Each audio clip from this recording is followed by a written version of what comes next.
think as we build on our record and our ability to stand with the president, and it's like Coach Bear Bryant said, I ain't never been nothing but a winner. And Barry Moore's never been nothing but a Republican. I think as we get out and run on a conservative record that we have, we serve in the House Freedom Caucus, obviously in the House, and also just the score, the third party score. And we are truly the conservative in this race, and we have a record to prove that. So I think we have an opportunity to build on that message. Okay, most likely it's going to be a Republican, so the primary will be the big race in Alabama. Now, issues.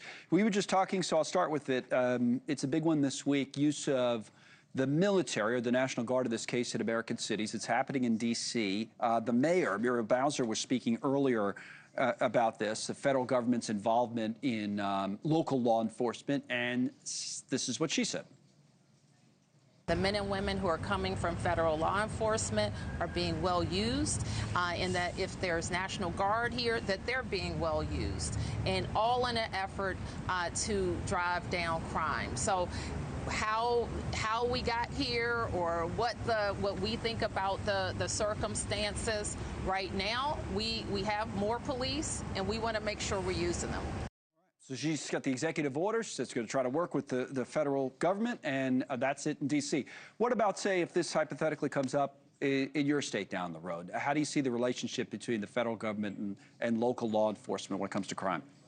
Well, I think it starts certainly with local elected officials, and the policy in D.C. is as the city council continues to tie the police officers' hands, then they have trouble hitting recruitment goals. And so we've seen crime escalate in a number of blue cities. And, you know, the left always says, you know, we're going to disarm citizens and defund the police. And that just really makes victims of those communities the very voters that supported those folks. And so, you know, I think that it starts with leadership. I think President Trump's doing the right thing in Washington, D.C. And then it certainly starts with local communities supporting law enforcement. So whatever we can do from a leadership standpoint to encourage city council, county commissions, whatever that looks like, to support your local law enforcement, and then get DAs and AGs that actually put a punishment that fits the crime and not people back out. It seems funny in some ways to talk about what the left says. What the right usually says about these issues, broadly speaking, is that we want more local control. Hey, keep the federal government out of it, right? In the past, at least, on other issues.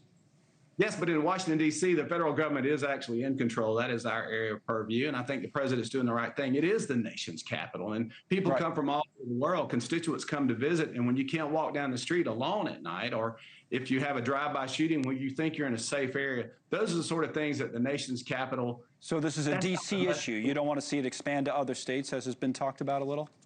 No, I don't think that we necessarily need to look at expanding to other states. I think at this point we need to encourage local elected officials to do their job to support law enforcement in that region. Okay, one more thing in the issues. I think it's kind of the biggest issue, at least talking to a member of the Congress, whether it's the House or the Senate, where you'd like to be, and that's the signature legislative achievement of this president so far has been what he calls the one big beautiful bill. Now, you got to go out and defend it. How would you do so? I'll give you one example of what people are saying on the other side. Like the Congressional Budget Office put out numbers on inequality, and they're saying this is going to make things worse, going to make inequality worse. See some of the numbers of the $13,000 600 boost for the top 10% of earners, but price hikes in the bottom 10% of earners. This, again, it's the signature piece of legislation. How would you defend it? You know, I don't really have to defend it. I think if I go out and talk about the fact that we're cutting taxes on tips and overtime and Social Security, and we're asking people who are not producing, who are on Medicaid or not in the workforce, I think that those are the sort of things where we say we're going to take the taxes off working families. We're going to ask people who are not contributing to take part in the actual job market and producing. You know, for me, and also I tell you, this no tax on inheritance tax for these farms in Alabama, that is huge, because farmers are typically cash poor and they're asset rich, and then the IRS shows up when the patriarch of the family dies and says, you're going to have to sell all your assets to pay your taxes, the death tax itself. So for us in Alabama, it's not a problem. We are able to go out and talk about what the bill does, and I think that people are pleased with what they're seeing. Even on the lower income, not skewed too much? What about that criticism to the rich? Well, I think downward pressure on spending, which is what this bill does as well, that lowers inflation. And inflation is truly a tax on everybody, no matter your income bracket, no matter what it looks like. Inflation has been a problem, and we created that by printing money like drunk sailors the last 4 years under Biden. And so for us to go out and cut spending and put downward pressure and then give those folks tax cuts that are working every day, I think that's a win for the American people. In the long haul, I think it's great for our economy. Congressman Barry Moore is in the race for Senate. We'll watch the race closely. Thanks for coming on today. Thank you for watching. Subscribe below and download our NewsNation app right now on your phone, and you will get fact-based, unbiased news for all Americans.